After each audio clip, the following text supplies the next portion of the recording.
Welcome to American Civil War Today. I'm the editor, Charles Cummings. On today's show, we have the author J.D.R. Hawkins. She is the author of two American Civil War novels, A Beckoning Hellfire and A Beautiful Glittering Lie. Welcome to the show today, Julie. Thank you very much. Okay. Can you tell us a little bit about your history, basically what you've done in the past, but in particular, how did you get involved in writing American Civil War novels? Well, I've always been interested in American history and more specifically about the Victorian era. We lived in Colorado for 20 years and I just loved going up into the mountains and seeing those old mining towns. They just fascinated me. And I've always, like I said, had an interest in the Civil War. I never really knew that much about it. High school history class just kind of glazes over and tells you the highlights and who the generals were. But once I started investigating it myself, I found out some interesting things that, that aren't really common knowledge and kind of the Southern perspective of the whole war. Um, What really interested me, though, was when I saw my first battlefield, which was Gettysburg. And that happened in 2006. That's kind of when I got bit by the Civil War bug, so to speak. And So I got, you're a recent person to the American Civil War genre, yeah, sort of. Yeah. I've written a lot of other stuff, but this is my most recent project. Is the series I'm working on. Um, So yeah, I went to Gettysburg and I saw the enormity of the battlefield, and I thought, it'd be really interesting to write a novel from a typical Confederate soldier's viewpoint, instead of like the usual officers, generals, slaves, that type of thing that's already been done. What was it like just to be a typical kid in the war, Okay. And why would a Southerner fight for slavery? I got Right. curious Right. about it, and I found out, that wasn't the case at all. Most of them didn't own slaves. Only 4% of the Southern population owned slaves. And so, Has there been any sort of like conflict or contention from people out there that you're writing from the Southern perspective? no, not at all. Okay. People, especially in the North, are really fascinated by it. I live in the South now, and people appreciate my perspective because they grew up hearing about it, from their ancestors, their grandfathers and such. And so they knew all along. And to have somebody come in who's from the West and write about it, it kind of gives it a different slant. It's not a Southerner telling a Southern story, so to speak. Right. Right. What did you write before? What was your genre before this? I've written all kinds of things. I've written children's stories and picture books and young adult fiction. I've written a lot of articles. I'm a songwriter as well, so I've kind of Okay. covered the whole gamut. So you've done a lot of things. All right. Okay, so you've had a new novel that's recently been published, and I mentioned it in the intro, A Beautiful Glittering Lie, and you also said it's part of this series.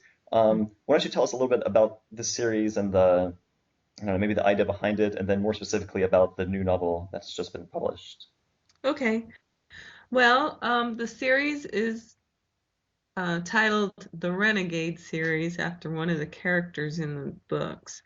When I first started writing the idea, I started with a story of a typical Southern kid, like I was saying, from North Alabama, and he enlists with the cavalry and he fights under Jeb Stuart in Virginia.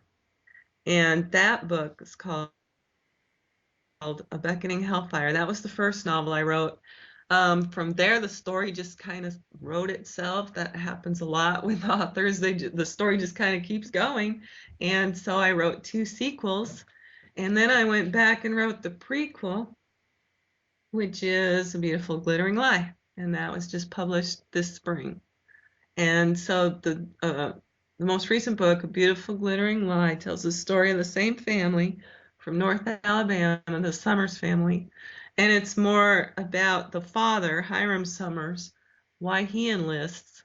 The book starts right at the beginning of the war with Jefferson Davis's inauguration in Montgomery, and it goes through to the Battle of Fredericksburg in December 1862.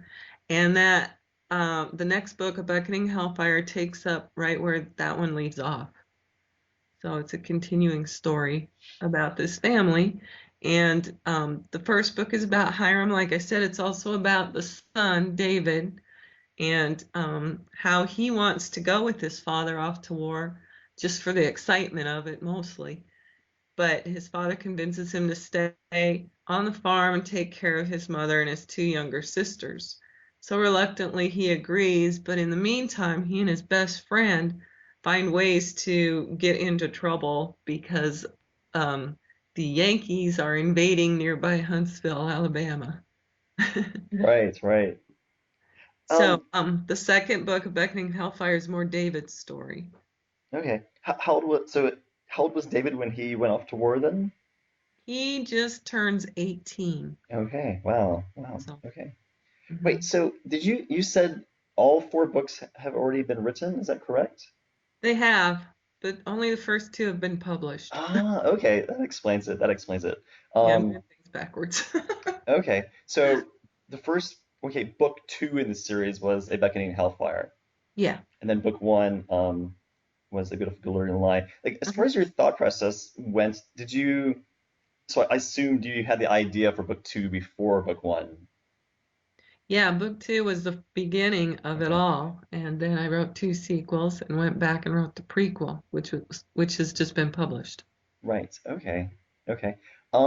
Well, I mean, if you don't want to give away, too much about the new book, I understand. But can you tell us like one sort of maybe interesting or unusual story from A Beautiful Glittering Lie, like an event or something like that?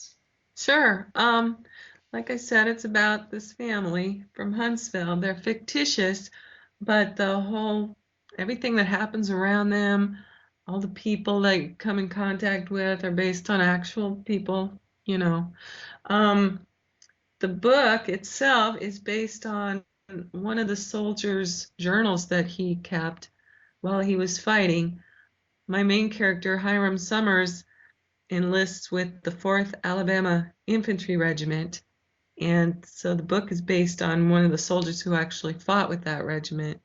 Um, and when they first enlisted in 1861, they were almost immediately thrown into battle with the Battle of First Manassas or First Bull Run. And the story goes on through until the Battle of Fredericksburg, as I said. An interesting side note about the 4th Alabama, when they first enlisted as a regiment, um, there were 1,422 soldiers. By the time the war ended, there were only 202 soldiers left in this regiment, and they were at Appomattox for the Wow. surrender. Wow. Yeah. Yeah. I mean, that's like those some those kind of losses. It's almost, I mean, it's really hard to fathom today because Hmm. well, that's yeah. Wow. And a Okay. lot So of they were there. They made it through the whole war, but only 200 out of well more than 1,000. Yeah, and actually that was kind of a select group because a lot of regiments didn't make it to the end of the war. You know, the unique thing about the Southern regiments was they all came from the same towns or the same counties. So if they got sent into battle and they all got wiped out, that was the end of them. Whereas regiments from the North came from everywhere and got combined in. And they Right. were also from major cities, whereas Southerners were primarily rural. Can you elaborate on the regimental history? So this is basically it's public information, and then you get the public documents from the Library of Congress. Is that how it works? Or I mean, Yeah, well, I just did a lot of research on my own, and I found the journal that had been previously published, and I just kind of based my book on that, okay, and kind of okay, gave it a slant. Whereas, nonfiction is pretty. cut and dry.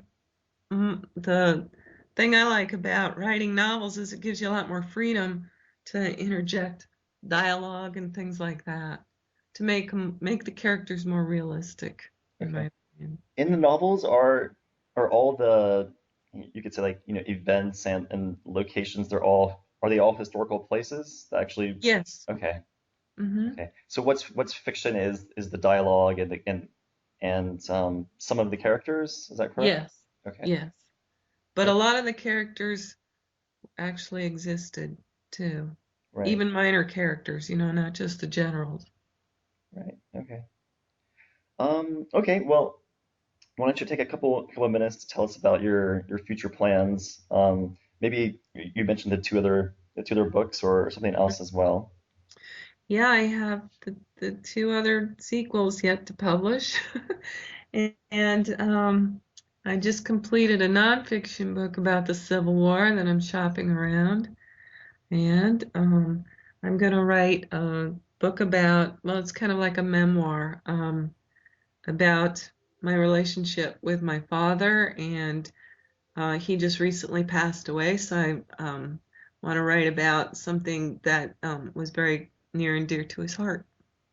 Right. Can you tell us a little bit about what the nonfiction book is about? It's about the Civil War as well. But more specific than that. Oh, well, Yeah. more specifically, Or no, you don't have to. I just yeah. it's about Civil War horses Oh, okay. Okay. and how heroic they actually were. I mean, they're usually just a side note in history, unless they were, um, a real popular one, like most everybody knows who Traveler was. But Right, right. there are a lot of lesser known horses that were just as heroic, and so I wanted to tell their story. Okay. Well, yeah, thank you very much for coming on the show. Ooh. Your next, whenever your next book is published, it'd be great to have you on again. Okay, I'd love to. Thank you so much. We'll put your personal website in the post as well as the link back to the Amazon page for the book. Okay. And yeah, thanks again for coming on the show, and we'll talk to you again sometime in the future. Okay, thank you very much.